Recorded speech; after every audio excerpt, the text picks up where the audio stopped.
என்னதே கூட்டியலோ? ஆமா புது மருமலை, எங்க வீடு நல்ல பிடிச்சிருக்கா உனக்கு? ஆமத்தே, நல்ல பிடிச்சிருக்குதே. மருமலை, உனக்கு காப்பி தண்ணி எதுவும் போட தெரியுமா? கொஞ்சம் கொஞ்சம் போடுவன் தே. மருமலை, உன் கையால ஒரு கப் காப்பி தண்ணி போட்டு கொண்டாயா? சரிங்க தே.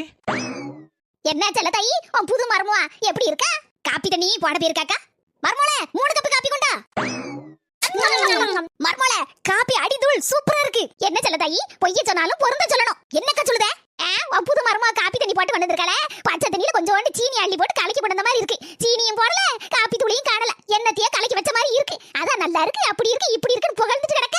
இந்த பாருக்கா, அவன் இன்னைக்கு தான் காப்பி போட ஆரம்பிச்சிருக்கா. இவ்வளவு போட்டது எவ்வளவு பெரிய விஷயம் தெரியுமா? புதுசா வந்த மருமகிட்ட இதெல்லாம் எதிர்பார்க்க கூடாது. நம்ம வயசு என்ன, அவ வயசு என்ன, நம்ம அனுபவம் தான் அவ வயசு. இந்த மாதிரி தான் ஆரம்பத்திலே குறை சொன்னோம்னா வீட்டுல பிரச்சனை வரதான் செய்யும். அவளுக்கு ஏதாவது தெரியலனா நம்ம தான் அம்மா மாதிரி இருந்து எல்லாத்தையும் சொல்லி எடுத்து கொடுக்கணும். அப்பதான் அவளுக்கு நம்ம மேல பாசம் வரும். எனக்கு நல்லா புரிஞ்சுக்கிட்ட ஒரு மாமியார் கிடைச்சிருக்காங்க. ரொம்ப தேங்க்ஸ் தே.